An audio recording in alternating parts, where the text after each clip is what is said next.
Hello दोस्तों, welcome back to new video. कैसे हैं आप सभी? आई होप आप सब अच्छे होंगे। तो दोस्तों, आज जो इन्फॉर्मेशन आप लोगों के लिए हम लेकर आए हुए हैं उसमें 12th पास वाले भी सिंपली अप्लाई कर सकते हैं। जी हाँ दोस्तों, +2 पास अगर हो तो ध्यान से पूरी इन्फॉर्मेशन सुनिए और हम उम्मीद करते हैं कि आप ज़्यादातर +2 पास ज़रूर होंगे। तो सबसे पहले डिपार्टमेंट आप लोगों को बता देते हैं। तो CSIR यानी कि institute of Himalayan bio resource technology Palampur में यह वैकेंसी आउट की गई है आप लोगों के लिए।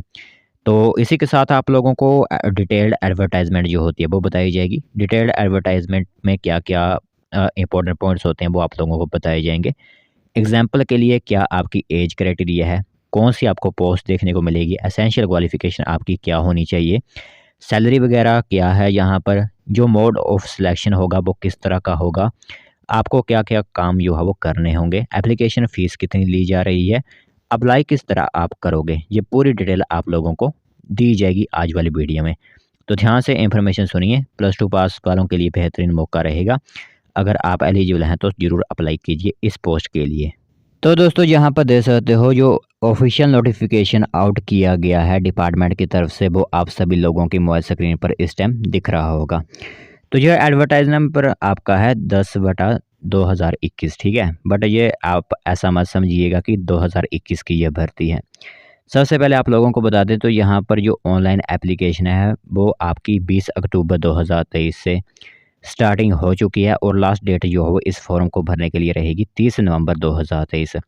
इसी के साथ जो आपके लिए लास्ट डेट रहेगी हार्ड कॉपी को एप्लीकेशन सबमिट करने के लिए, जो हार्ड कॉपीज़ होती हैं। जैसे कि आप लोगों को पता होता है कि एक आप कॉपीज़ जो है वो फ़ोटो कॉपीज़ देते हो, एक हार्ड कॉपीज़ होती हैं वो 11 दिसंबर तक आपको जमा करवानी होंगी।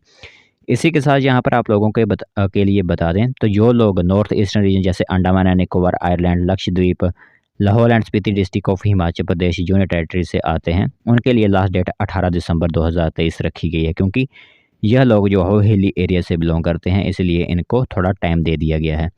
तो वैसे तो हमारे हिमाचल के पालमपुर में ही ये वैकेंसी निकली हुई है, बट जो अप्लाई कर सकते हैं वो ऑल इंडिया के लोग अप्लाई कर सकते हैं इसमें। ये आपको ध्यान रखना होगा कि अब आप ऑल इंडिया वालों को यहाँ पर मौका देंगे जब खुद यहाँ पर अपनी पोस्ट पक्की करेंगे। तो जिसके अंदर आप लोगों को बता दें तो यहाँ पर जूनियर सेक्रेटरी असिस्टेंट और स्टेनोग्राफर 2 कैटेगरीज़ की पोस्ट रहेंगी, ठीक है। तो जूनियर सेक्रेटरी असिस्टेंट और स्टेनोग्राफर, जूनियर स्टेनोग्राफर की यहाँ पर वैकेंसीज़ आप लोगों के लिए रहेंगी। तो जो हमारा जूनियर सेक्रेटरी असिस्टेंट है उसके अंदर आपको एक तो जूनियर सेक्रेटरी असिस्टेंट की 7 वैकेंसीज़, जूनियर सेक्रेटरी असिस्टेंट जो फाइनेंस एंड अकाउंट्स का होगा उसके लिए 2 वैकेंसी, और जो स्टोर्स एंड परचेज होगा उसके लिए 2 वैकेंसीज़ यहाँ पर रखी गई हैं आप लोगों के लिए। सैलरी की बात करें तो 19,900 रुपये से लेकर 63,000 तक लेवल 2 की सैलरी आप लोगों को दी जाएगी। और एसेंशियल क्वालिफ़िकेशन बता दें तो सिर्फ अभी तक इस वाले जगह पर ही आप जूनियर सेक्रेटरी असिस्टेंट की ही बात मैं कर रहा हूँ।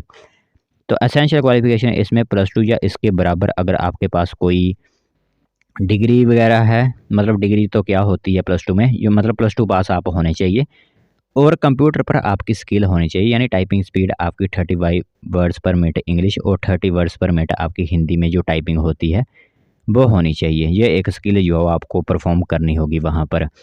एज क्राइटेरिया की बात करें तो 18 से 28 वर्ष जो है वो इसके लिए जो है वो एज रखी गई है। और रिलैक्सेशन सभी को पता ही है कि SC/ST वालों को 5 साल की और OBC वालों को 3 साल की रिलैक्सेशन यहाँ पर दी जाती है। अब हम दूसरी तरफ स्टेनोग्राफर की बात कर लें तो स्टेनोग्राफर में आपकी 3 वैकेंसीज़ होंगी अनरिज़र्व्ड की। लेवल 4 की यहाँ पर सैलरी होती है, बड़ी सैलरी होती है इसमें 25,000 साढ़े 25,000 रुपये से लेकर 81,000 तक सैलरी आपकी यहाँ पर होगी। तो इसमें सेम क्राइटेरिया रहेगा जूनियर सेक्रेटरी असिस्टेंट की तरह, यानी लेवल 4 की वैकेंसी जो सैलरी है वो इसमें ज़्यादा है।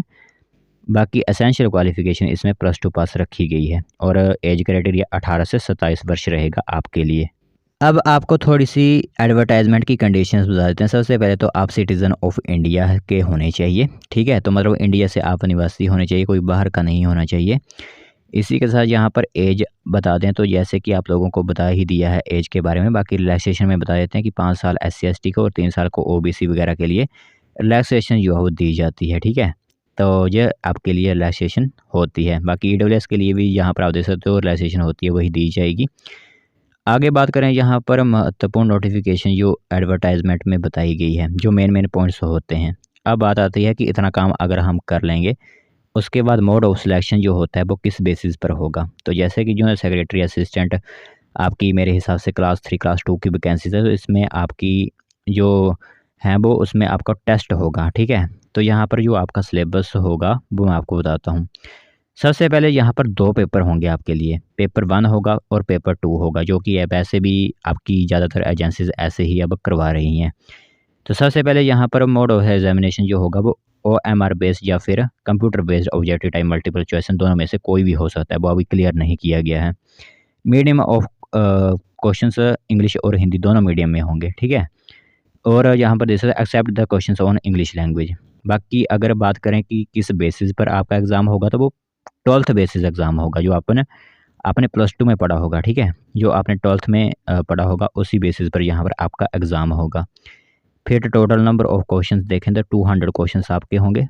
जो आपको टाइम दिया जाएगा इस पेपर को करने के लिए वो होगा 2 घंटे 30 मिनट, यानी 2.5 घंटे आपको इस पेपर को करने के लिए दिए जाएंगे।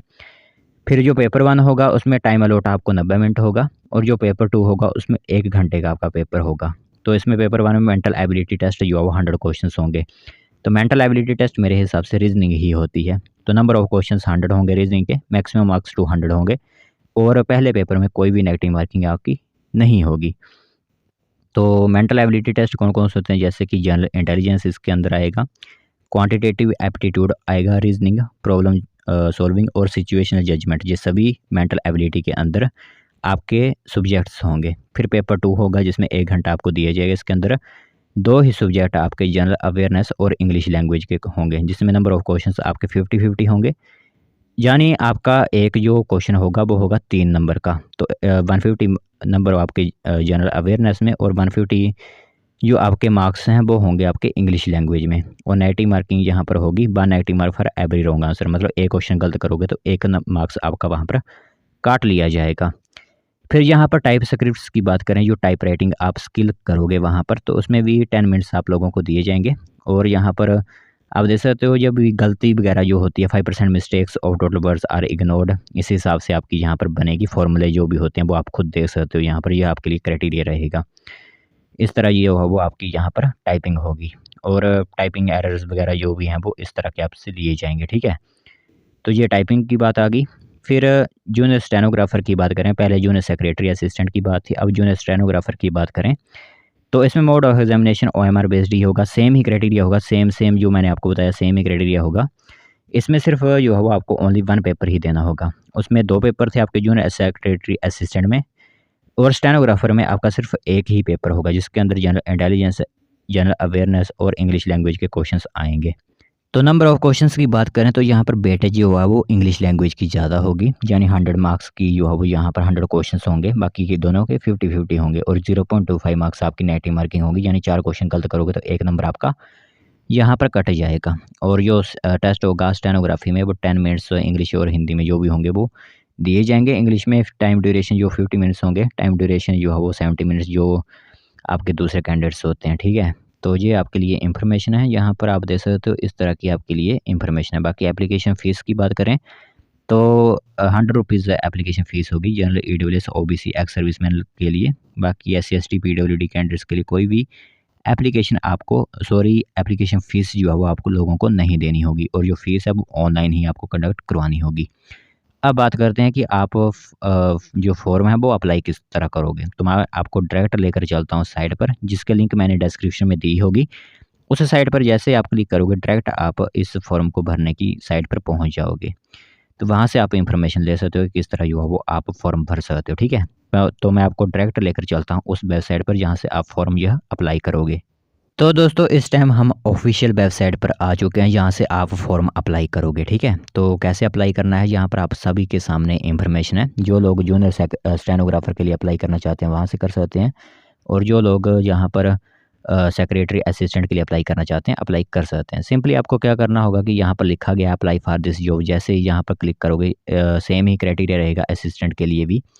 तो अप्लाई फॉर दिस जॉब के लिए जैसे आप क्लिक कर दोगे तो यहाँ से सिंपली आपको साइन अप मांगेगा। अगर आपसे पहले ही CSIR में अगर आपका अकाउंट है तो डायरेक्ट आप लॉगिन ही करोगे। अगर नहीं है आपका तो आपको यहाँ पर candidate name, date of birth, male, जो जेंडर होता है, email address, password, re enter your password वगैरह वगैरह करके यहाँ पर रजिस्टर आप खुद को कर लेंगे। तो इसे करने के बाद जो है वो आपकी सिंपली जैसे फॉर्म भरते हो बाकी लोग जैसे कि बाकी एग्ज़ाम्स के फॉर्म भरते हैं, उसी तरह इसके भी फॉर्म आपको सिंपली भर देने हैं।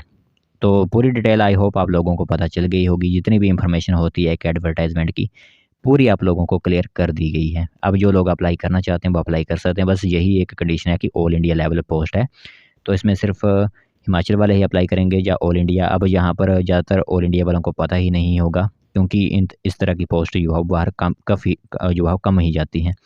तो आपके लिए बेहतरीन मौका होगा, आप सिंपली अप्लाई कर सकते हो।